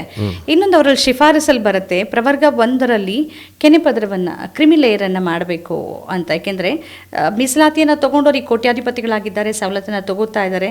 ಅಲ್ಲೂ ಕೂಡ ಒಂದು ಕ್ರಿಮಿ ಲೇಯರ್ ಬರಬೇಕು ಅನ್ನೋ ಅಭಿಪ್ರಾಯ, ಒಂದು ಶಿಫಾರಸ್ಸಿದೆ. ಇದ್ರ ಬಗ್ಗೆ ಏನಾದರೂ ಭಾಳಷ್ಟು ಇದೆ. ಯಾಕೆಂದರೆ ಮೀಸಲಾತಿಯನ್ನು ತಗೋತಿದ್ದಾರೆ, ನಿಜವಾಗಿಯೂ ಯಾರಿಗೆ ಸಿಗಬೇಕು ಅವ್ರಿಗೆ ಸಿಗ್ತಾ ಇಲ್ಲ, ಅವ್ರದ್ದು ಬಲವರ್ಧನೆ ಆಗ್ತಿಲ್ಲ. ಇದ್ರ ಬಗ್ಗೆ ಏನಾದ್ರು ಅಭಿಪ್ರಾಯ ವ್ಯಕ್ತಪಡಿಸ್ತೀರಾ? ನೀವು ಏನು ಕೇಳಿದ್ರಲ್ಲ ಮೇಡಮ್, ಇದು ನಾವು ಕೂಡ ಇಂಡಿವಿಜುವಲ್ ಆಗೇ ನಾವು ಮಾತಾಡ್ಕೊತೀವಿ. ಮೀಸಲಾತಿ ಏನು, ನಾವು ಮೀಸಲಾತಿ ಬೇಕು, ನನಗೆ ಮೀಸಲಾತಿ ಸಿಕ್ಕಿಲ್ಲ. ನಾನು ಹೋರಾಟ ಮಾಡಿದವನೇ, MRHS ಬುನಾದಿ ನಾನೇ. ಆದರೆ ಇವತ್ತು ಮೀಸಲಾತಿ ನಾವು ಮಾಡೋದ್ರಿಂದ ಬೇರೊಬ್ಬರು ತೊಗೊಂಡು ಅದನ್ನು ಏನೇನೋ ಅದು ಎಕ್ಕಡೆ ಹೋಗ್ತದೋ ಗೊತ್ತಾಗ್ತಾ ಇಲ್ಲ. ಭಯಂಕರ ನಮಗೆ ಇಷ್ಟು ಸಿಟ್ಟು ಬರ್ತದೆ, ಏನಪ್ಪ ಇಷ್ಟು ದುಡಿದ್ವಿ, ಇಷ್ಟು ಮಾಡಿದ್ವಿ, ನಮಗೆ ಸಿಕ್ಕಿಲ್ಲಲ್ಲ ಮೀಸಲಾತಿ. ಇದರಿಂದ ಪ್ರತಿಫಲ ಯಾರು ತೊಗೊತಾರೋ ಅವನು ಇದರಲ್ಲೇ ಬರೋದಿಲ್ಲ, ಅವನು ಆದರೆ ಕುಂತಲ್ಲೇ ತೊಗೊತಾನ ಅವನು, ನಮ್ಗೆ ಕಾಣ್ಲಾರ್ದಂಗೆ. ನೀವು ಹೇಳಿದ್ರಲ್ಲ ಅವಾಗೆ, ನಾವು ಬೆವರು ಸುರಿಸೋರು ಇಲ್ಲಿ ಗಂಟ್ಲಾರಿಸ್ಕೊಂಡು ತಿರುಗಾಡಿ ಹೋರಾಟ ಮಾಡ್ತಕ್ಕಂಥ ಪೊಲೀಸರುಗಳು ಏಟ್ ತಿನ್ಕಂತ ಈ ಥರ ಮಾಡ್ಕೊಂತ ತಿರುಗಾಡೋರು ನಾವು, ಅವ್ನು ಕುಂತಲ್ಲಿ ಆರಾಮ್ ತಕ್ಕೊಳ್ಳೋದು ಅವನು. ಬಟ್ ಕೆಲವೊಬ್ಬರು ಏನು ಈಗ ಸರ್ವೆ ನಡೀತಾ ಇದೆಯಲ್ಲ, ಜಾತಿಗಳ ಏನಿದೆ ಬಟ್ ಈಗ ಮಾದಿಗ ಅಂದರೆ ಅದ್ರ ಕೆಳಗೊಂದು 15 ಶೆಡ್ಯೂಲ್ ಕಾಸ್ಟ್ ಇದೆ. ಮೇಲೆ ಮಾದಿಗ ಅಂತ ಬರ್ತದೆ, ಅದ್ರ ಕೆಳಗೆ ಮಾದಿಗೆ ಸಂಬಂಧಪಟ್ಟಂಥ ಕುಲಗಳು ಅವು, ಉಪ ಕುಲಗಳು. ಈಗ ಚಲುವಾದಿ ಅದ್ರ ಕೆಳಗೆ ಒಂದು 14 ಕುಲ 8 ಏನು ಕುಲಗಳು ಬರ್ತವೆ. ಬಟ್ ಇಂಥವೆಲ್ಲ ನೀವು ಸರ್ವೆ ಮಾಡಿರಿ, ಇಂಥವ್ರಿಗೆ ಮೇನ್ ಮುಟ್ಟಿಲ್ಲ ಯಾರಿಗೆ, ಮಾದಿಗರು ಅಂತ ಅವ್ರಿಗೆ ಮುಟ್ಟೋದು ಅಷ್ಟೇ. ಇನ್ನು ಮಾದಿ ಕೆಳಗೆ ಇರ್ತಕ್ಕಂಥ ಉಪಜಾತಿಗಳು ಸಂಹಾರ, ಡೋಹಾರ್, ಮಾಂಗ್, ಮಾತಂಗ್, ಜಾಂಬವ ಇವರೆಲ್ಲ ಏನಿದಾರಲ್ಲ, ಈಗ ಮಾದಿಗ ಆಯ್ನೇರ, ಮಾದಿಗ ಬೋನೇರ್, ಇವ್ರಿಗೆ ಮುಟ್ಟಿಲ್ಲ ಇದು. ಈಗಲೂ ಇವರು ಹಂಗೆ ಪ್ರಚಾರಕ್ಕೆ ಹೋಗ್ತಾ ಇರ್ತಾರೆ, ಹಾಡುಗಳನ್ನ ಹಾಡೋದು, ಭಿಕ್ಷೆ ಬೇಡೋದು. ಬಟ್ ಇವ್ರವರೆಗೆ ಹೋಗಿಲ್ಲ. ಈಗ ಏನು ಬರೀ ಮಾದಿಗ ಅನ್ನೋರು ಕುಂತವನ್ನು ತಕ್ಕೊಳ್ತಾರೆ. ಈ ರಾಜಕೀಯ ವ್ಯಕ್ತಿಗಳು ಕೂಡ ಇವ್ರಿಗೆ ಮಾಡ್ರಿ, ಇವ್ರಿಗೆ ಈ ಶೆಡ್ಯೂಲ್ ಕಾಸ್ಟ್ಗೆ ಪೂರ್ತಿ ಹಿಂದುಳಿತಕ್ಕಂಥ ಕುಲಕ್ಕೆ ಮಾದಿಗ ಕಮ್ಯುನಿಟಿ ಇನ್ನೂ ಅದು ಆ ಕಡೆ ಒಳಗಡೆ 15 ಕುಲಗಳು ಏನಿದಾವ ಅವ್ರ ಕೂಡ ಮುಟ್ಟಬೇಕು ಈ ಜಾತಿ ಮೀಸಲಾತಿ ಅಂತ.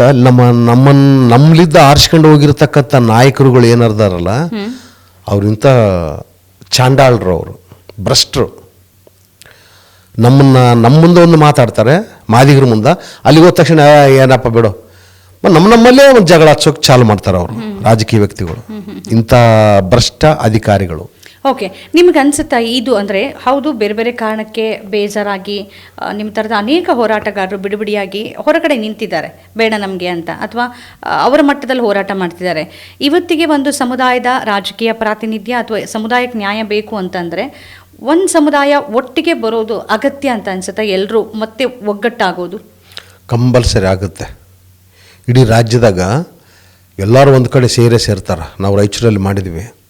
ರಾಯಚೂರು ಎಲ್ಲ ಜಾತಿ, ಒಳ ಮೀಸಲಾದ ಸಂಬಂಧಪಟ್ಟವ್ರು ಎಲ್ಲರ ಜಾತಿ, SC ಅಂದರೆ ಎಲ್ಲರೂ ಬಂದರು. 101 ಜಾತಿ ನಮಗೆ ಬಂತು. ಎಷ್ಟಿದವರು ಬಂದರು, ನಮ್ಮವರು ಅವರು. ಆದರೆ ಅವರು ನಾಯಕ್ ಅಂತೇಳಿ ಅವ್ರು ಇಟ್ಕೊಂಡಿರ್ತಾರೆ, ಗೌಡ ಅಂತ ಇಟ್ಕೊಂಡಿರ್ತಾರೆ. ಬಟ್ ಇವರು ಇಲ್ಲ, ಇವ್ರು ಗೌಡ್ರ ಅಂತ ಅನ್ನೋದಲ್ಲಿ ಇವರು, ಅದೇ ಬಂದ ಸಮಸ್ಯೆ. ಈಗ ಈಳಿಗೆರನ್ನ ಗೌಡ್ರ ಅಂತಾರೆ, ನಾಯಕರನ್ನ ಗೌಡ್ರ ಅಂತಾರೆ, ಕುರುಬರನ್ನು ಕೂಡ ಗೌಡ್ರ ಅಂತಾರೆ. ಮಾದಿಗರು ಅಂದರೆ ಗೌಡ್ರಲ್ಲ ಅವರು. ಆದರೆ ಈ ಮೀಸಲಾತಿ ಕಂಪಲ್ಸರಿ ಅವ್ರಿಗೆ ಸಿಗ್ತಕ್ಕಂಥ ಒಂದು ಹಕ್ಕಿದೆ. ಅವ್ರು ಹೋರಾಟ ಮಾಡ್ತಾರೆ. ಒಂದು ಪ್ಲಾಟ್ಫಾರ್ಮ್ಗೆ ಎಲ್ಲರೂ ರಾಜ್ಯದ ಎಲ್ಲ ಜನ ಒಂದು ಕಡೆ ಸೇರಲಿಕ್ಕೆ ಮುಂದೆ ಒಂದಲ್ಲ ಒಂದು ದಿನ ಕಂಪಲ್ಸರಿ ಸೇರ್ತಾರೆ. ಈ ಮಟ್ಟಿಗೆ ಬಂದಿದೆ ಅದು. ಆವಾಗ ಹಂಗಿತ್ತು, ಈಗ ಭಯಂಕರ ಸಿಕ್ಕಾಪಟ್ಟೆ ರೇಗಿದೆ. ಎಲ್ಲಂತೆಲ್ಲೇ ನಾನು ದಿನ ಸೋಷಿಯಲ್ ಮೀಡಿಯಾದಲ್ಲಿ ಅಲ್ಲಿ ನೋಡ್ತಿರ್ತೀನಿ.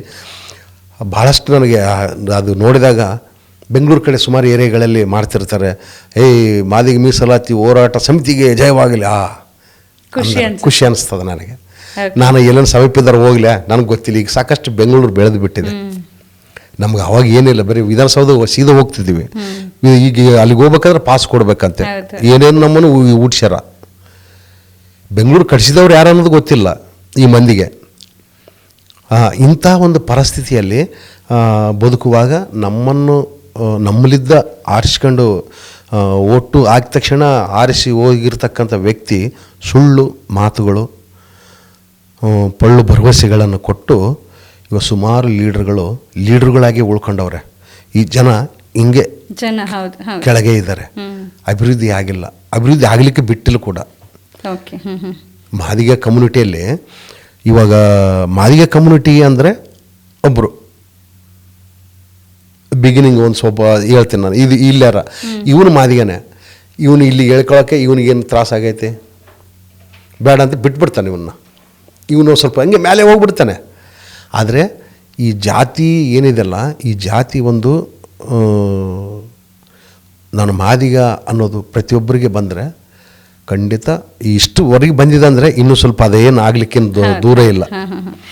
ಅಂದರೆ ಏನನ್ಸುತ್ತೆ, ಇಷ್ಟು ವರ್ಷಗಳ ನಂತರವೂ ಅಸ್ಪೃಶ್ಯತೆ ಆಚರಣೆಯಲ್ಲಿದೆ. ದಲಿತರು ಅಂದರೆ ದೇವಸ್ಥಾನದ ಹೊರಗೆ ನಿಂತ್ಕೊಳ್ಳೋದಿದೆ, ಅವ್ರ ಮೇಲೆ ಹಲ್ಲೆ ಆಗ್ತಿದೆ. ಸ್ವಲ್ಪ ಬದಲಾಗಿದೆ, ಇಲ್ಲ ಅಂತಿಲ್ಲ. ಆದರೆ ಪೂರ್ಣ ಪ್ರಮಾಣದಲ್ಲಿ ಸಮಾಜ ಬದಲಾಗಿದೆಯಾ ಅಂದರೆ ಖಂಡಿತ ಆಗಿಲ್ಲ. ಜನರ ಮನಸ್ಥಿತಿಗಳು ಬದಲಾಗಿಲ್ಲ. ಇದ್ರ ಬಗ್ಗೆ ಏನು ಹೇಳ್ತಿರುತ್ತೆ? ಇವತ್ತಿಗೂ ಪೌರ ಕಾರ್ಮಿಕರು SC ST ಸಮುದಾಯದವರೇ ಇದ್ದಾರೆ. ಯಾವುದೇ ಮೌಢ್ಯ ಆಚರಣೆ ಅನಿಷ್ಟ ಪದ್ಧತಿ ಅಂತ ಬಂದರೆ ಅದಕ್ಕೆ ಬಲಿಯಾಗೋರು ಕೂಡ ಅದೇ ಸಮುದಾಯ. ಇದ್ರ ಬಗ್ಗೆ ಏನು ಅನ್ಸುತ್ತೆ ನಮಗೆ? ಮೇಡಮ್, ಒಂದು ಹೇಳ್ತೀನಿ, ಮಾರಮ್ಮ ಜಾತ್ರೆ ಅಂತ ಮಾಡ್ತಾರೆ, ನಿಮ್ಗೆ ಗೊತ್ತಿರಬೇಕದು.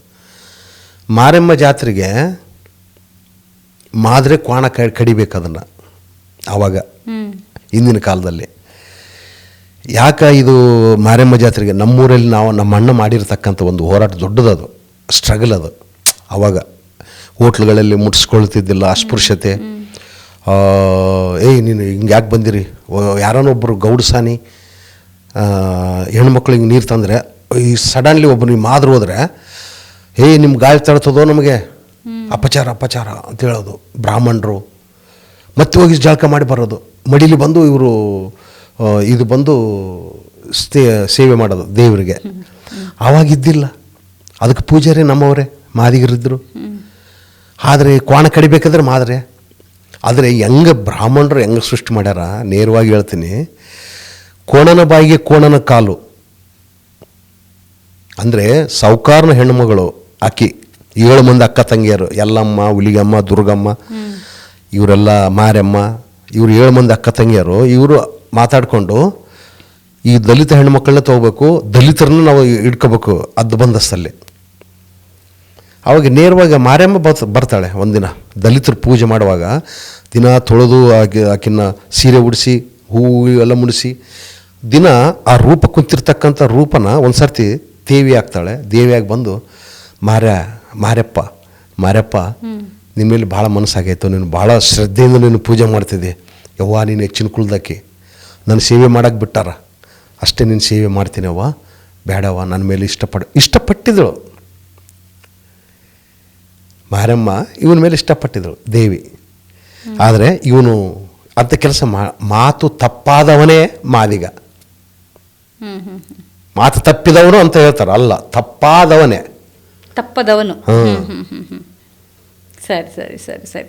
ಇಷ್ಟೆಲ್ಲ ನಿಮ್ಮ ಹೋರಾಟ ಎಲ್ಲವನ್ನ ಗುರುತಿಸಿ ನಾನು ಆಗಲೇ ನಿಮ್ಗೆ ಮೊದಲೇ ಕೇಳಿದೆ, ಬೋಧಿವರ್ಧನ ಒಂದು ಪುರಸ್ಕಾರ ಸಿಕ್ಕಿದೆ. ಏನು ಅನ್ಸುತ್ತೆ ನಿಮ್ಗೆ ಖುಷಿ? ಅದು ಈಗಿನ ಕಾಲಕ್ಕೆ ನಾನು ಇಷ್ಟು ದಿನ ಎಲ್ಲೋ ಇದ್ದೀನಲ್ಲಪ್ಪ, ಮತ್ತೆ ಕರೆದ್ರು ಬೆಂಗಳೂರು ಕಡೆ. ನಾನು ಒಂದು 18-20 ವರ್ಷ ಆಯಿತು ಬೆಂಗಳೂರು ಕಡೆ ಬಂದಿಲ್ಲ. ಇದು ನೋಡಿದ ತಕ್ಷಣ ಒಂದು ನಮೂನೆ ನಾನೇ ಒಬ್ಬ ಹಳ್ಳಿ ಗುಬ್ಬಿ ಹಂಗೆ ನೋಡ್ತೈತೆ, ಹಂಗೆ ನೋಡಕತ್ತೀನಿ. ಇವೆಲ್ಲ ಇದ್ದವು ಅವಾಗ ಬೆಂಗಳೂರು. ಅವೆಲ್ಲ ನಮಗೆ ಈಗ ವಿಧಾನಸೌಧ ಮುಂದೆ ಹೋಗೋದು ಪಾಪ ಆಗಿಬಿಟ್ಟಿದೆ ನಮಗೆ, ಅಷ್ಟು ಟ್ರಾಫಿಕ್ಕು. ಏನಪ್ಪ ಇದು ಇಷ್ಟು ಚೆಂದಾಗಿದೆ ಬೆಂಗಳೂರು, ಪರವಾಗಿಲ್ಲ ಚಲೋ ಆಗ್ಯದ.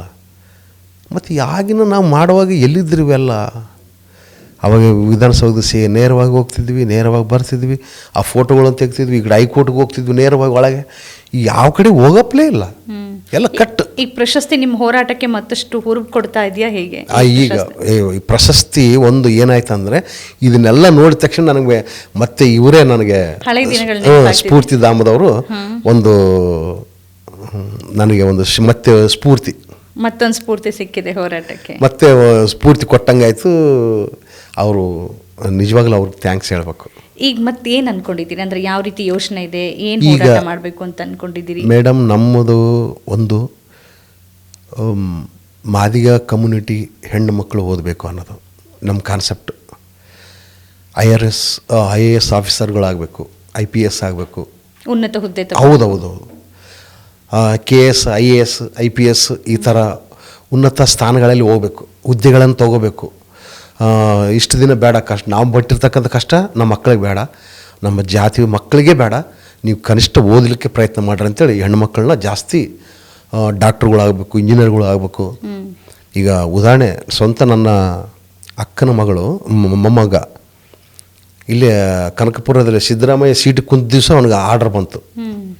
ಅವನು ಇದ್ದಾನೆ, ದೊಡ್ಡ ಆಫೀಸರ್ ಇದ್ದಾನೆ ಇಲ್ಲಿ. ನನಗೆ ಮಗ ಆಗ್ತಾನೆ ಅವನು ಲಗ್ನ ಇದೆ 30ಕ್ಕೆ ಇಲ್ಲೇ ಬೆಂಗಳೂರಲ್ಲೇ. ನಾನು ಅವನು ಓದಬೇಕಾದ್ರೆ ಟಿ ಸಿ ಕೊಡಬೇಕಾದ್ರೆ ಒಬ್ಬ ಮಾಸ್ತರ್ನ ಬೇರೆ ಊರಿಗೆ ಹೋಗಿ ಕರ್ಕೊಂಡು ಬಂದು ನಾನು ಕಾಲೇಜಿಗೆ ಹಚ್ತೀನಿ. ನಾನು ಟಿ ಸಿ ನಮ್ಮ ಹುಡುಗಲ್ಲ ಬೇರೆ ಊರಿಗೆ ಮಾಡ್ತೀನಿ, ನಮ್ಮ ಹುಡುಗರಿಗೆ ಮಾಡಲಿಲ್ಲ ಕಷ್ಟ ಅಲ್ಲ ಅಂಥೇಳಿ ಇಲ್ಲೇ ಒಬ್ಬ ಶಾಲೆಯಲ್ಲಿ ಅಲ್ಲಿ ಕಲವಲ್ಲ ದೊಡ್ಡಿ ಅಂತೇಳಿ ಅವರು. ಇದು ನನ್ನ ಕಣ್ಣು ಮುಂದೆ ನಡೆದಿರ್ತಕ್ಕಂಥ ಒಬ್ಬ ಆಫೀಸರ್ ಆಗೇನಂದರೆ ಡೈರೆಕ್ಟರ್ ಎಕ್ಸಾಮ್ ಕಟ್ಟಿ ದೊಡ್ಡ ಒಂದು ಏನೋ ದೊಡ್ಡ ಓದಿದ್ದಾನೆ ಅವನು. ಅದು ನಿಜವಾಗ್ಲೂ ಭಾಳ ನನಗೆ ಯಾವಾಗ ಓದಿದ್ದು ನನಗೆ ಪರ್ಷನ್ ಆಗ್ತೀನಿ. ಇವೆಲ್ಲ ಓದ್ಕೊಂಡು ಹುಡುಗರು ಈಗ ಎಲ್ಲ ಆನ್ಲೈನ್ ಸಿಸ್ಟಮ್ ನೋಡ್ಕೊತಾರೆ, ಎಕ್ಸಾಮ್ ಕಟ್ಬಿಡ್ತಾರೆ, ಆದ್ರೆ ಸಕ್ಸಸ್ಫುಲ್ ಆಗಿರ್ತಾರೆ. ಬಟ್ ನನಗೆ ಖುಷಿಯಾಗಿದ್ದು ಇಂಥ ಒಂದು ಜಾತಿಗಳಲ್ಲಿ ಉನ್ನತ ಹುದ್ದೆಗೆ ಹೋಗಲೇಬೇಕು. PWD ಇದರಲ್ಲಿ ಡಿಪಾರ್ಟ್ಮೆಂಟಲ್ಲಿ ಇದ್ದಾರೆ. ಬಟ್ ಈಗ ಅವನು ಬೇರೆ ಜಾತಿ ಹೆಣ್ಣುಮಗಳು ಈಗ ಕೊಡ್ಲಿಕ್ಕೆ ರೆಡಿಯರಿದ್ದಾರೆ, ಪರವಾಗಿಲ್ಲ. ಅದನ್ನು ಒಂದು ಒಳ್ಳೆಯ ಕೆಲಸನೇ. ಸ್ವಲ್ಪ ಸುಧಾರಣೆ ಆಗ್ತಾ ಇದೆ, ಜಾತಿ ವ್ಯವಸ್ಥೆ ಹೋಗ್ತಾ ಇದೆ.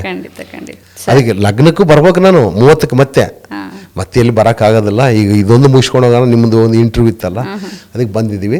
ಒಟ್ಟು ನಮಗೆ ಒಂದು ಅನುಭವ ಇವತ್ತು ಸ್ಫೂರ್ತಿಧಾಮ ಏನು ಕೊಟ್ಟಿದೆ, ಅದೊಂದು ನಮಗೆ ಸ್ಫೂರ್ತಿ ಸಿಕ್ಕಂಗಾಯ್ತು. ಮತ್ತೆ ಇನ್ನು ಮಕ್ಕಳು ಓದಿಸ್ಬೇಕು, ಆ ಮಕ್ಕಳಿಗೆ ಉನ್ನತ ಶಿಕ್ಷಣ ಕೊಡಿಸ್ಬೇಕು ಅನ್ನೋ ಒಂದು ಪ್ರತಿಭಟನೆ ಮತ್ತು ಸಂಘಗಳು ಮತ್ತು ಕಟ್ಟಲಿಕ್ಕೆ ನಮಗೆ ಒಂದು ಸ್ಫೂರ್ತಿ. ನರಸಪ್ಪನವರು ಇಷ್ಟೊತ್ತು ಕಾರ್ಯಕ್ರಮದಲ್ಲಿ ಭಾಗಿಯಾಗಿ ತಮ್ಮ ಹೋರಾಟ, ತಮ್ಮ ಕಥನವನ್ನು ನಮ್ಮ ಜೊತೆಗೆ ಹಂಚ್ಕೊಂಡ್ರಿ. ಧನ್ಯವಾದಗಳು ತಮಗೆ. ನಮಸ್ಕಾರ ಮೇಡಮ್. ನಮಸ್ಕಾರ. ಆದ್ಮೇಲೆ ಇದಾಗಿತ್ತು ಇವತ್ತಿನ ವಾರ್ತಾ ಭಾರತೀಯ ಚಾಟ್ ರೂಮ್ ಕಾರ್ಯಕ್ರಮ. ಈ ರೀತಿಯ ಬೇರೆ ಬೇರೆ ವಿಶೇಷ ಕಾರ್ಯಕ್ರಮಗಳನ್ನು ತಾವು ನೋಡಬೇಕಾದ್ರೆ ನಮ್ಮ ಚಾನಲ್ ಸಬ್ಸ್ಕ್ರೈಬ್ ಮಾಡಿ. ನಮಸ್ಕಾರ. ನಮ್ಮ ಕಾರ್ಯಕ್ರಮಗಳನ್ನು ನೀವು ನೋಡ್ತಾ ಇದ್ರೆ ನಮ್ಮ ಚಾನೆಲ್ ಅನ್ನ ಸಬ್ಸ್ಕ್ರೈಬ್ ಮಾಡಿ, ಪಕ್ಕದ ಬೆಲ್ ಐಕಾನ್ ಒತ್ತಿ ನಮ್ಮನ್ನ ಬೆಂಬಲಿಸಿ. ಹಾಗೆ ನಮ್ಮ ಕಾರ್ಯಕ್ರಮಗಳನ್ನ ಲೈಕ್ ಮಾಡಿ, ಕಮೆಂಟ್ ಮಾಡಿ, ಅದನ್ನ ಬೇರೆಯವರಿಗೂ ವಾಟ್ಸ್ಆಪ್ ಮೂಲಕ ಶೇರ್ ಮಾಡಿ. ನೀವು ಹೀಗೆ ಮಾಡಿದಾಗ ನಮ್ಮ ಚಾನೆಲ್ ಇನ್ನಷ್ಟು ಮತ್ತಷ್ಟು ಜನರಿಗೆ ತಲುಪಲು ನೀವು ನಮ್ಮೊಂದಿಗೆ ಸಹಕರಿಸಿದ ಹಾಗಾಗುತ್ತೆ. ಇದು ನೀವು ಯಾವುದೇ ಖರ್ಚಿಲ್ಲದೆ ಕೆಲವೇ ಸೆಕೆಂಡುಗಳಲ್ಲಿ ನೀಡಬಹುದಾದ ಸಹಕಾರ. ಧನ್ಯವಾದಗಳು.